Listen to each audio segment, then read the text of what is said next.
I'm in California. It's actually, Elena, I'm in Newbury Park. It's like at the other side of Malibu. It's very close, but nobody knows where Newbury Park, California is. So I always say Malibu. I was in Texas right when the fires, like 4 or 5 days later after the fire. I went to Amarillo, Texas, and it Oh, was wow. snowing. Like, what the hell's going on here? And it smells like cows. It's a what It is it? is The the capital of the world. feedlots. Yeah. It's crazy. Great area, good people. That was fun. Where are you in Texas? I am in the Dallas-Fort Worth area. I'm like in a Mm. suburb really close to the airport, DFW airport. Oh, cool. I visited Dallas a few times, and then we went up, I think it was up north to where they have like those longhorns and they take them from the cattle. That's They Fort take, Worth, yeah. It's like the that was awesome. stockyards. Yeah. Yep, that's what they're known for. Yeah, they do the cattle drive or something. Yeah. Fun. Yeah. So anyway, I guess I love cows. Welcome, everybody. Right. Brought it up twice. That's right. That's right. Let us know what city, what state, what country you're from. I have my friend Elena Key from Key Solutions, and she is well known in the follow-up boss world because she organizes your CRM, puts in smart plans, makes it all work, makes it really beautiful. If you are thinking of needing help and saying, hey, I just can't handle my CRM, Elena is your go-to. Today we're going to be talking about CRM. She's got 5 pillars for you. Who better to have than Elena? Elena, welcome. Thank you. Thanks for having me. Yeah, so I'm going to go ahead and dive in just because of our short time. I may have been ambitious thinking I could fit all five, but we'll get through it. Before I dive in, I wanted to get an idea of who all is in this call with us.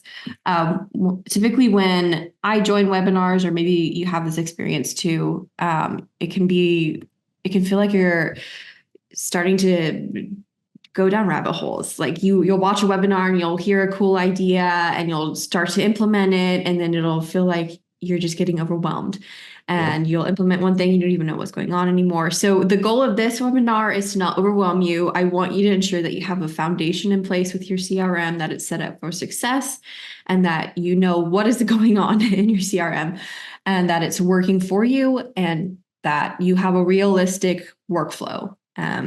Because I know that CRMs can become overwhelming quickly, and you may think that the answer is the next new CRM, and that's the solution for you. So my goal here is that you have a good foundation. So my question for you all is what bucket you find yourself in. I'm curious if you're in bucket number one. You can put this in the chat. Is your CRM currently more of like a paid address book where you're maybe just donating to your CRM? That could be because you've been too scared to set up anything in your CRM. Maybe you're too scared to set up something and send the wrong thing to the wrong person at the wrong time and lose a client, or you Hmm. just haven't had time. So if that's you, put number one. If you're in bucket two, you're polar opposite. Maybe you have too much going on. Maybe you have gotten a ton of ideas. Maybe you've downloaded a bunch of courses, you've done a bunch of webinars, and you've just implemented every idea you've ever seen. And you have a lot of automations and you don't even know what's going on anymore. Maybe there are things canceling each other out where you could like one automation starting, but then another one stopping it at the same time. And it's just chaos. So if that's you can put number two, or maybe you're somewhere in the middle. You can say number three. You've set up a couple things, but you know you're still not taking full advantage of your CRM. You're still doing some things manually. You could be streamlining things a bit more, than you can put the number three there. Elena, I had Freddie. Freddie said A, B, C, D, E, F. He just keep on going. That's hilarious. That's funny, Freddie. I love it.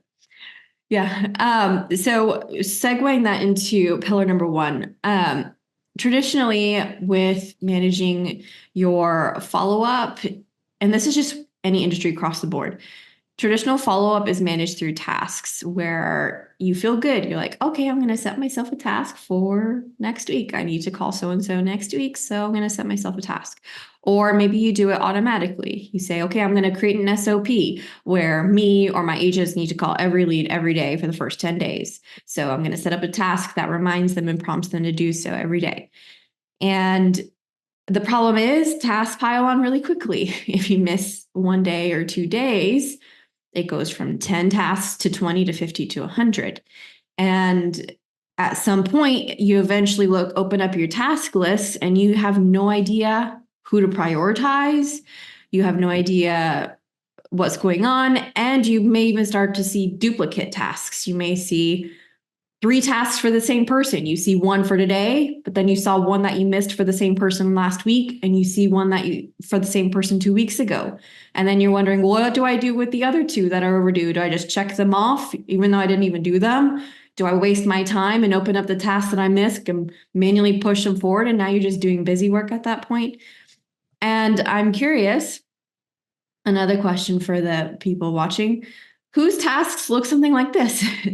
I was curious. Oh I man, was that's the doing, majority of our yes, I was doing one an of the audit of someone's account this week, and I opened up the task, and that's the first thing I saw of Elena, the thing is, tasks. the biggest challenge is because I live in this world too. Even me who's somewhat organized, this happens to me. And then here's the bigger problem. As soon as I start seeing them just pile on each other, I'm like, Mhm. screw it. I'll start all over. And then I just delete all of them. And then, Yeah, there's just like a clear all button. I mean, there should be a clear all button just to make me feel better. Right? Yeah. Oh, yeah, there, Rob. I only have 535. There you go. Freddie is Right. See, 3,500. yeah, you don't even Freddie, know. you're fired. Give me your real estate 500. license right now. Oh, okay, Scott wins 11,000. Come on, Scott. So there is a better way. I ditched tasks 7 years ago. So this is pillar number 1, using lists instead. So lists in your CRM automatically segment and prioritize who to call. So if you take a look at the screenshot here, there are numbers next to each list that tell me who matches the filters. So basically what a list is, it is a saved list of filters I put in place to segment who to call. So based on various filters, the CRM tells me, okay, these are the people I've identified that I need to prioritize that are new leads or people coming back to my website or my HOTS. And my goal is to prioritize from top to bottom. But if I were to add all of these up, if I were to still be using tasks, all of these numbers add up to over 2,000. And that I know I wouldn't have time in today to call all 2,000 people. But now that I've separated out into lists, I say, okay, well, yes, I don't have time to call through all 2,000 people. I would like to, but I can at least be rest assured that I'm prioritizing at least the first 4 to 5 lists that are the most important. Are these the So, lists that you would start with? Like just copy these yes, right here? yeah, yep. These are like base necessary lists that you should have in your CRM. Your current clients, new leads, people returning to your website, your follow-ups from people you've had conversations with that are not signed clients yet of your hot warms or colds, Mm. your past clients, your sphere, and then at the very bottom, which is probably the bulk of your tasks, are the old leads you've never reached. And so to summarize, lists or smart lists or segments, whatever it is your CRM calls it, they are dynamic and they automatically will remove people and add people to lists based on the filters that you set up. So it could be based on the age of the lead, the stage of the lead, your last call, and even the activity that the lead is taking. So hence that back to website list. So we put that above your general nurture list because those should be prioritized above those. So I wanted to share an example Okay. of the filters we use of the new lead no call attempt, which currently has 34 in our CRM. Yeah, yes, I believe Lofty calls them segments. Yeah. Um, so the filters that we use are to indicate that they are a new lead with no call attempt is are still in the stage lead. So for us personally, we define the stage lead as someone that you haven't reached in your CRM, but you're continuing to try.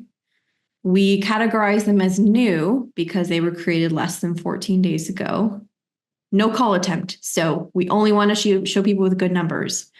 If we were to not have this filter, we would have over 200 people on our list. I saw that this morning. So we don't need to clog Okay. up our list and see people with no numbers. We do have Sure. a strategy for the no number leads, but no need for them here. This is our calling list. Perfect. And then last call is empty. That's how the CRM knows there's been no call attempt made. So I live by the phrase, if it didn't happen in your CRM, it didn't happen. So you need to log the calls. I go all in and I use the dialer. You can just log the call manually if that's not you, but it needs to be logged in your CRM. If any of these 4 filters changes, whether you change the stage because you reached them, or they're no longer new and they're older than 14 days old, or you logged the call, then they disappear from this list. But then you may be wondering, okay, great, they disappear from the list, but now they're into the abyss again. Like we have a database of 8,000 people. They go into the abyss of 8,000? No, that's the beauty of the smart lists is they don't get lost again into an abyss of 8,000 people. So an example is, let's say you attempt to call a lead, you don't reach them. So all you literally do is log the call and then you move on to the next person. When you Do you log think, that, go Elena, ahead. do you think that that is real estate agents' number one challenge? Because no one teaches us how to use a CRM. So we just dump everyone into the CRM and then everyone looks the same to us. We have no list. Is that what you see the number one challenge being? Yeah, creating the list, and then the number one challenge is making your calls and changing the stage because you'll import your leads. They all get stuck in the lead stage. So you have about 8,000, 16,000 people, and then they just sit there. So your CRM and your data is only as good as the person updating the data. So you've got to not only make the calls, but you need to update their stage or their status, whatever it is your CRM calls it in Yep. order for the CRM to know where the heck to put them. um, yeah, those are the biggest challenges people face. So, Awesome. but for the example I was going to share is if let's say you attempt to reach someone, so all you literally do is log the call. You don't change the stage because in our example, they are still stage lead. They disappear from the list. This number goes from 34 to 33. Then the CRM moves them to the next list we've created. They go to new leads not reached. And the filters are very similar to the first ones. You Yeah. still stage lead. They're still less than 14 days old, still a good number. But this one is an opposite filter. Instead of call is empty, it's called not empty. So that's the opposite filter. This is indicating we've tried at least one time via phone call to reach them. But there's 2 additional filters stacked on top here. We've made less than 10 call attempts. You may or may not hate me for that filter there, but we have seen the necessity to call leads multiple times in order to make connection. So we do have that filter there to call at least 10 times to reach a lead. And then this filter above that, it got cut off in the screenshot, but this filter here says last communication more than 1 day ago. So this list here shows leads once a day to keep trying until one of Okay. these filters changes, until you reach them and you change the stage, or until they're older than 14 days old, or yeah, those are the main 2.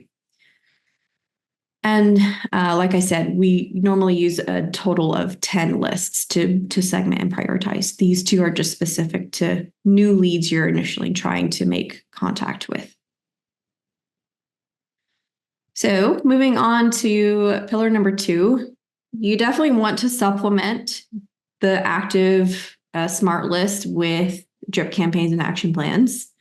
However, these drip campaigns are not all created equal. If you've ever tried to create one yourself, or if you've ever bought one, maybe you would see an ad on Facebook or bought one on Etsy or something, you know very quickly if you've ever activated one, they're not all created equal and they can have very varying results. And whenever I started creating campaigns 7 years ago, I learned that very quickly. When I was working for a team, I noticed that I had to completely scrap everything they had ever created. They had been in real estate for 25 years. I'm like, all of your emails are going to spam. And they go, I know. I Wow. said, do you know why? And they said, no. And they just said, I'm just really frustrated. I was like, okay, well, we need to figure out why. That was the first battle, was get them out of the spam folder. And it was a combination of things. One, they hadn't done proper server um, set up and things that went way over my head. And we hired someone that figured that out. They didn't have a domain set up. They were still using a free email account. But then also it was the way the emails were formatted. They were just way heavily formatted and tons of links and tons of HTML formatting and images. And it was just way too heavily formatted. I said, we got to scrap all of that. And we eventually got out of the spam folders. And then we eventually got out of the promotional folders. You have to get out of those two. Or else you're not going to get in the private. Oops, I got balloons. Boom. I don't know Yeah. what I did there to get balloons. It's the peace Uh, sign. That's yeah, what I you don't get. know. I got frozen too. And then once we got out of those two folders, spam and promotion, then we also needed to get opens and responses. And in order to do that, we had to craft emails that looked like it wasn't automated. So we needed to create emails that didn't look like newsletters. And we needed to create emails that looked like it was just a person sending them an email, really, is what it was. So Nice. here's a few examples to share with you all. For photo screenshot, and I think it is recorded. So on the left side are some examples for a buyer lead. On the right side is for a seller. And you'll notice they're plain text. They're just very short, to the point, and these examples are for new leads that you have not had any interaction with.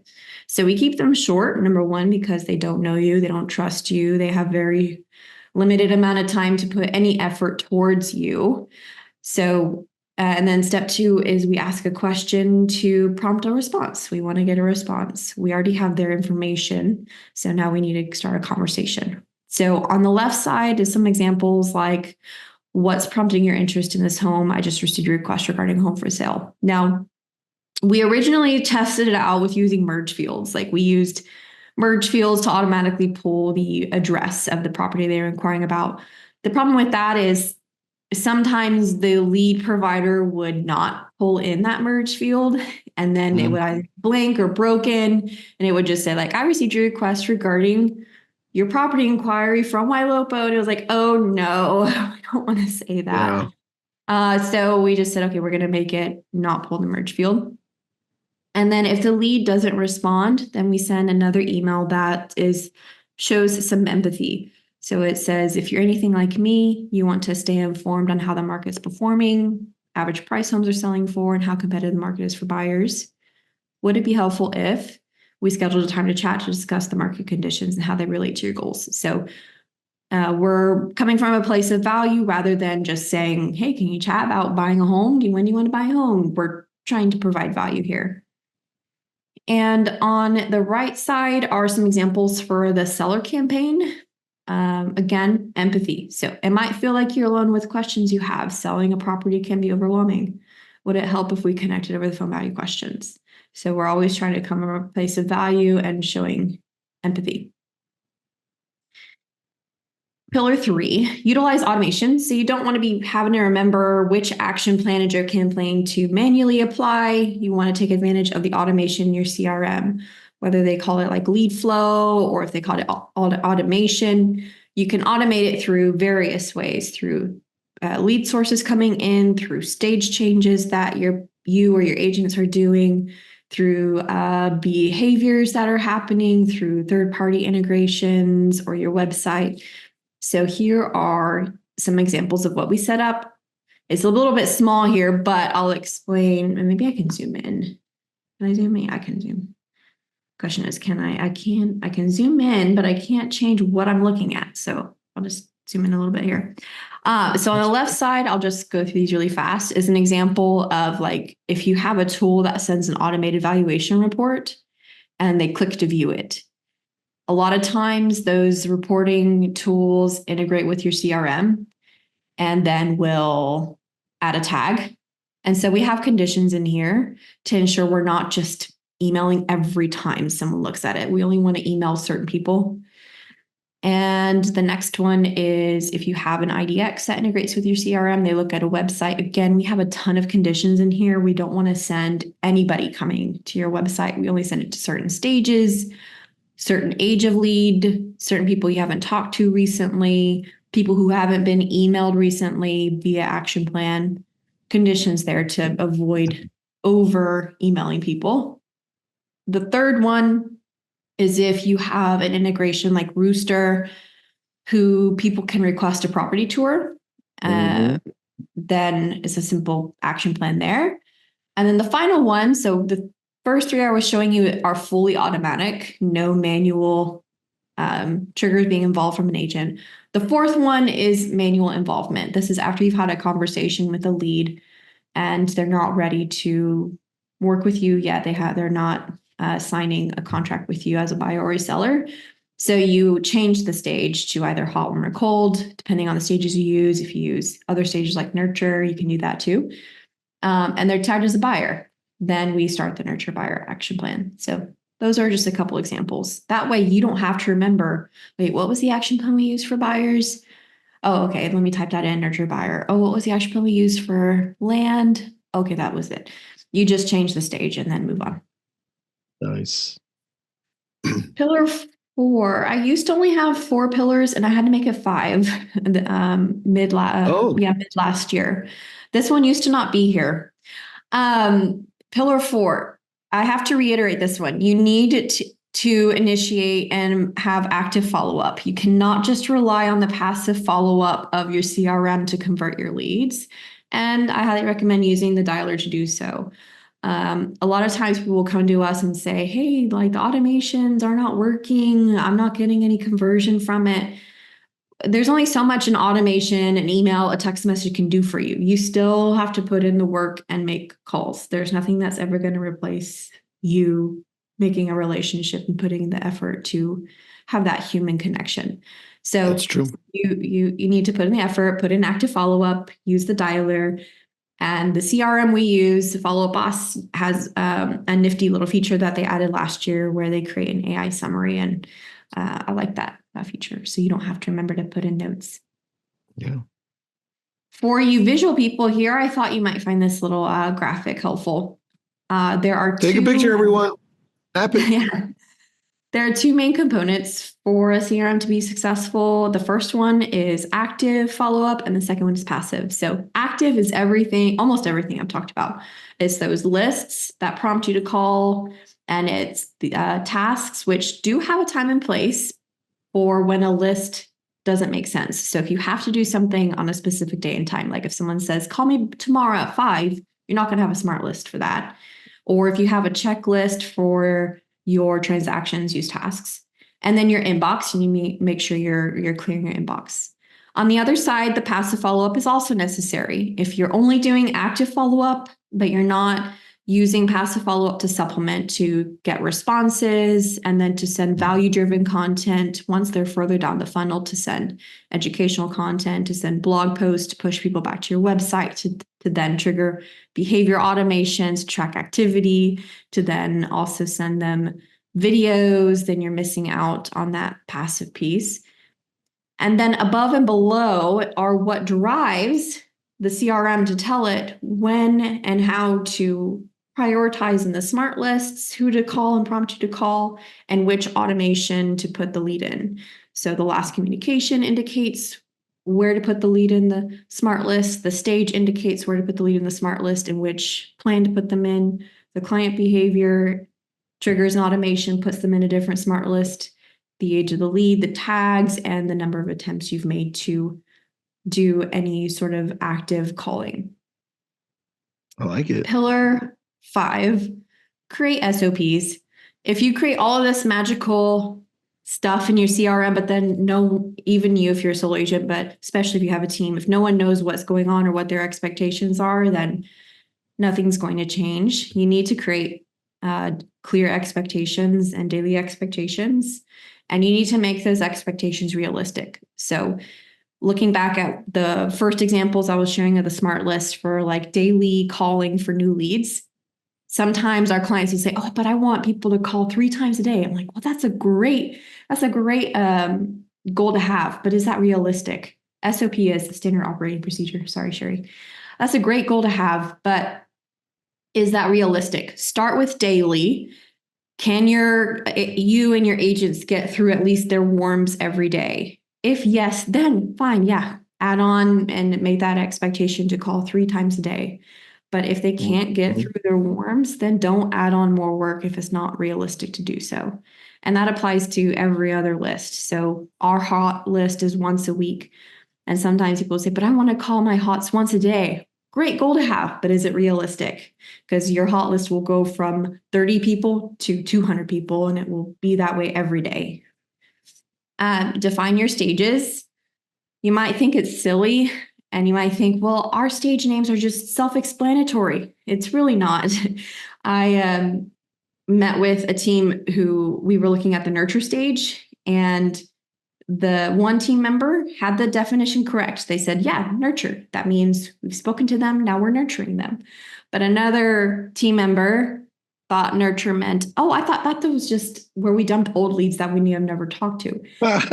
So she was putting That's people funny. there that was activating the automation, and they were getting an email saying, thank you for talking with me. And she Mm. goes, oh, that makes sense. I was so confused why they were getting that email.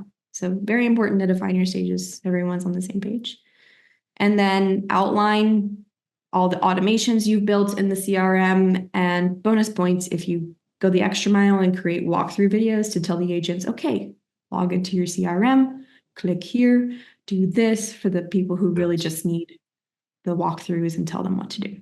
So here's an example of the standard operating procedures. On the left side are our 6 expectations of what to do every day, and then the definitions of our stages. And then the right side is a portion of our daily flow of in order of importance with the smart lists and the tasks. And then we have some walkthrough videos of daily expectations. It's like a 10-minute video showing exactly what I just mentioned of like, okay, open the CRM, click here, go here, click this person, then you're going to click call, and then you're going to click log call. Just if it's not documented, assume they don't know that they need to do it. You can't assume True. anything. Um, I have a couple resources to share with everybody that I thought you might Perfect. find helpful. I have a free step-by-step guide for setting up Follow Up Boss. This one is specific to Follow Up Boss, but if you don't use Follow Up Boss, you can certainly use these principles and apply them to your CRM. Has to do with everything I mentioned, like the stages we recommend, the filters we recommend, the action plans we recommend setting up. It even gets granular with like scrubbing your emails so that you're not ruining your email reputation, and how to use a tool like Zero Bounce to do that. So the left QR code is if you're a solo agent. The right one is if you're a team. If you have FOMO and you say you want both, just scan the team one. Everything that you get in the team guide is also what's in the solo agent guide. So you can just scan the Nice. team lead guide and you get everything in the solo agent guide there.